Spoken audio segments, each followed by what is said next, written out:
So my name is Hugo Martorell. I'm a graduate student at Concordia in the individualized program. I study urban food systems and food democracy in Montreal and Canada.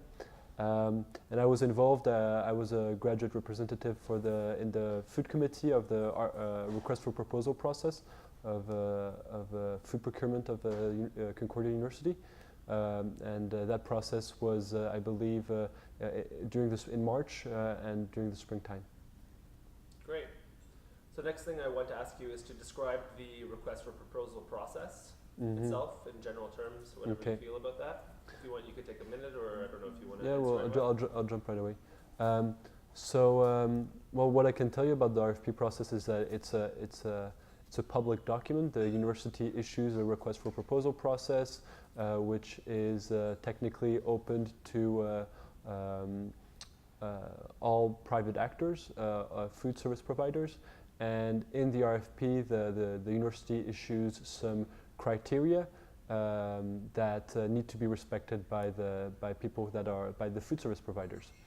And so it's a public process, and they go through it's a provincial. They do it through a provincial mechanism. And what I can tell you is that there's a committee is set up that evaluates proposals according to certain criteria and is going to rate these proposals. And after that, there's the food service providers present to the university their vision of food services within the university, and then I believe there's a financial bid, although I was really not present at that point in time, so I unfortunately can't tell you much about that. What I can tell you, however, is that as a student, I was part of that committee because the Concordia Food Coalition, so student activists who were very involved in proposing alternatives to the food service providers Concordia had, could not be around the table. There were apparently conflicts of interest, so they identified me as somebody who was a bit outside of that process. So which is why I was around in the RFP committee. Me and the other undergrad representative, Lucy, got the proposals perhaps 3 days in advance, 3 days before we got with the whole committee. So that left an absurd low amount of time to look at these two huge binders and critically evaluate these proposals. So I think that was that's really a way to stifle participation from the point of view of students who are ultimately the users of the food services. Wonderful. So the next question I want to ask you is how decisions were made within the committee, the RFP committee that you sat on. Okay, so the decisions in the RFP process are basically made.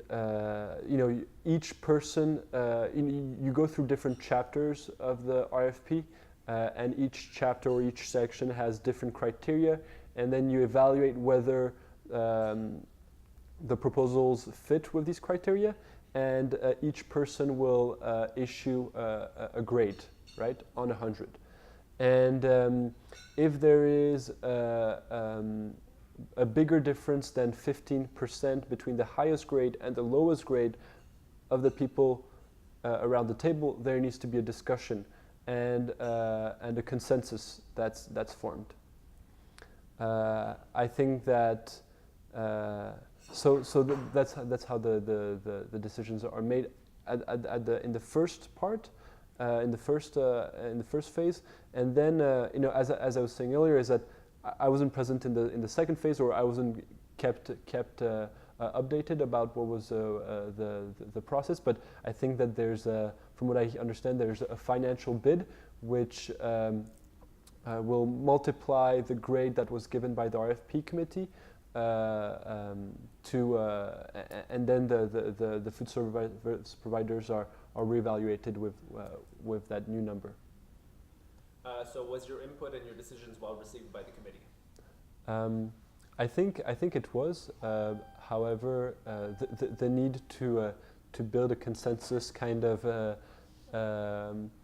didn't enable a diverse set of opinions, which I think was limiting. And at the same time, it's they would take into account my opinion, although my opinion wouldn't change much at the end, wouldn't have much impact. But I think that they didn't take the opinion of students in general. So we had only 2 representatives, and I would have liked to see a broader consultative process where students were involved and consulted as as stakeholders in this and as users of the food services. So I think that my opinion, yes, was including, but within the parameters of the RFP committee and not within the broader context of student involvement and the desire for alternative, healthier, more regional sourcing of food. So what factors were taken into consideration while vetting the food service contract? I think the biggest factor was the ability of the food service provider to respond to the criteria issued by the RFP. So some criteria, for example, of seasonality, of healthy food options, or but I guess it's a really matter of scale, right? You need to be an extremely large food service provider in order to be able to respond to the volume and to these criteria, and I think that again I wasn't I didn't have any information on the second phase of the process, but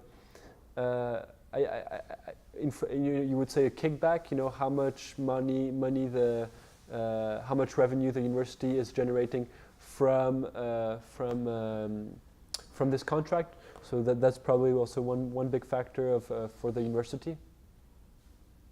What is your opinion about the RFP process to vet food service contracts in public institutions like Concordia?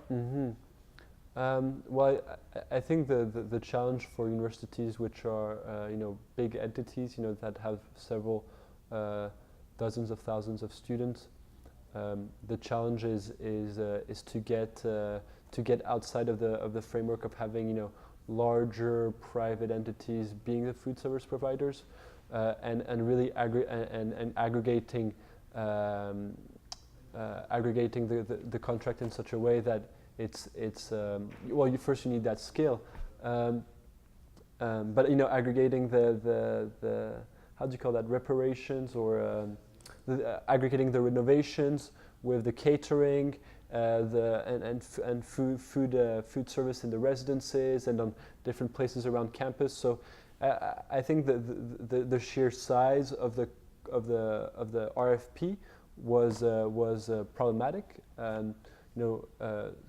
Some have argued that it could have been smaller pieces or smaller volumes, in which case other entities could have competed with the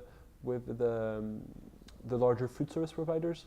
So I think that's what I would like to see, is really looking at the volume it takes to feed Concordia on an annual basis, and see what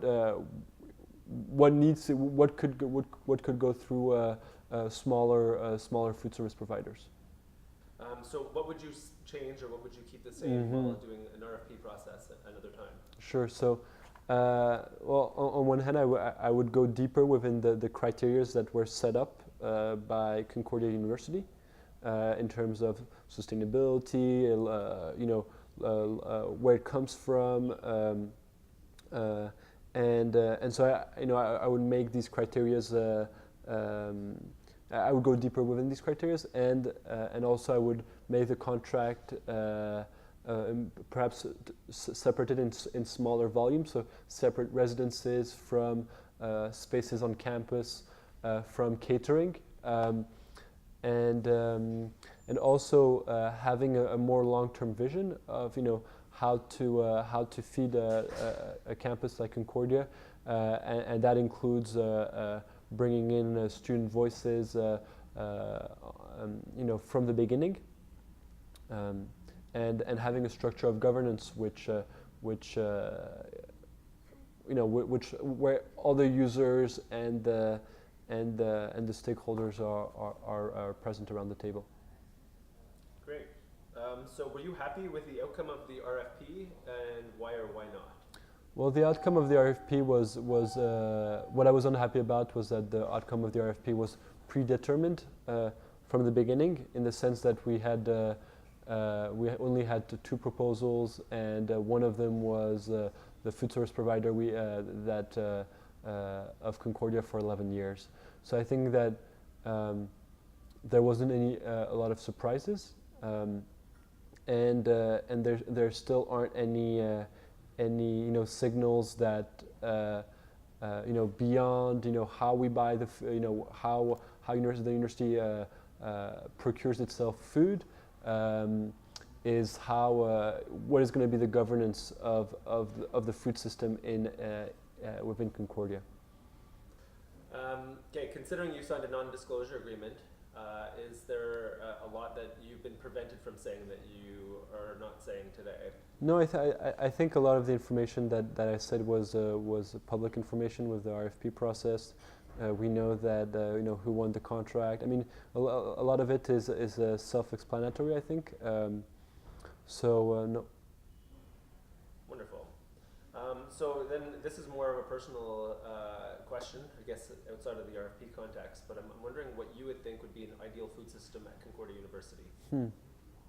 Well, I think that the ideal food system would be creating student jobs within on campus, but also would give a lot of would go through community-based channels or social enterprises that would be a much more cost-effective way to have a food prepared, and would have also social benefits to that. So, for example, catering services could be done by social economy enterprise in Little Burgundy, right, or NDG,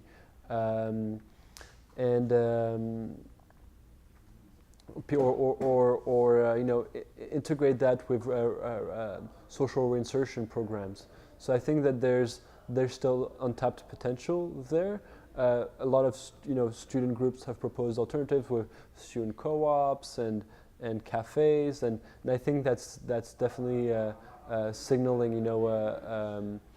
I think it's definitely signaling that they need to also go outside of the campus towards community-based initiatives, or community-based social economy enterprises, cooperatives, right? There's a whole array of businesses working on that.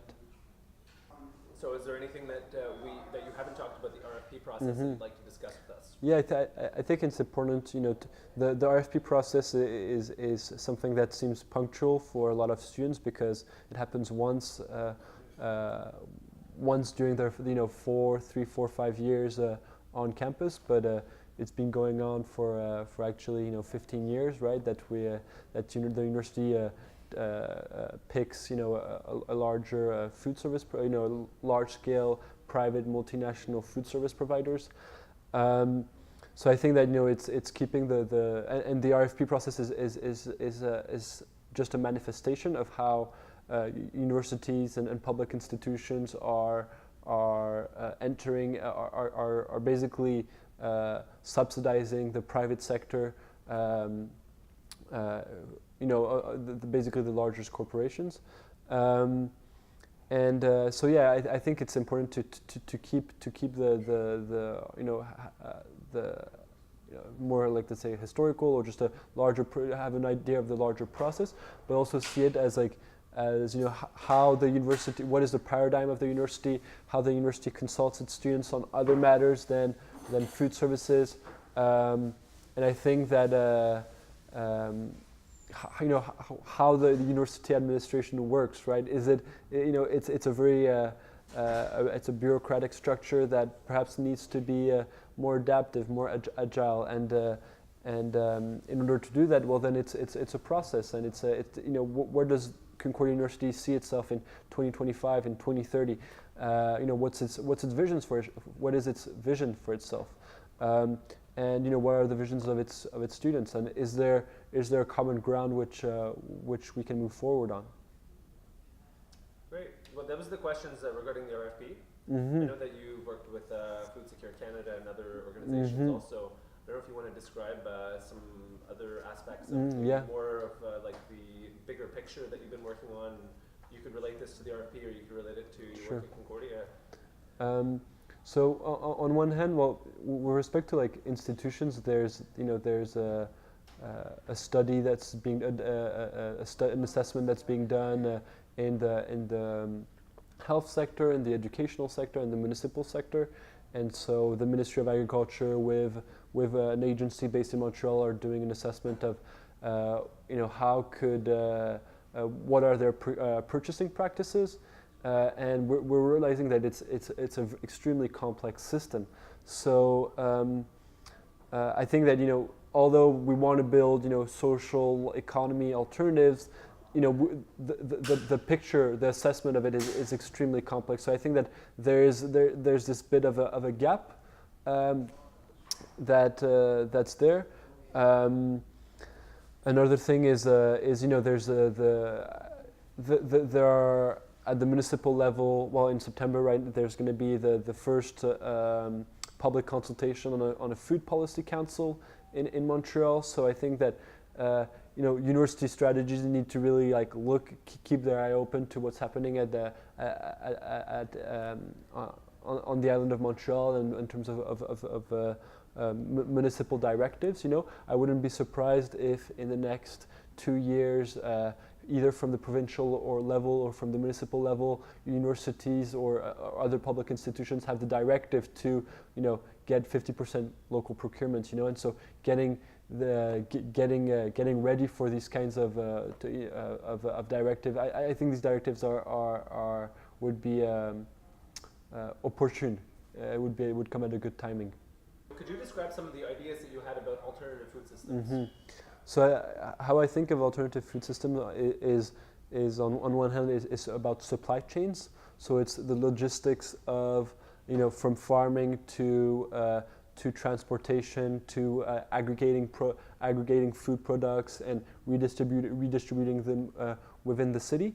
And on the other hand, it's about food policies. So what is the how are the actors interested in sustainable food systems or healthier food systems working together, and what are the policies or directives that the municipality can take to encourage a healthier environment, a healthier urban environment in Montreal. So I think that it's really these two domains or how I think about these issues is really through these two perspectives.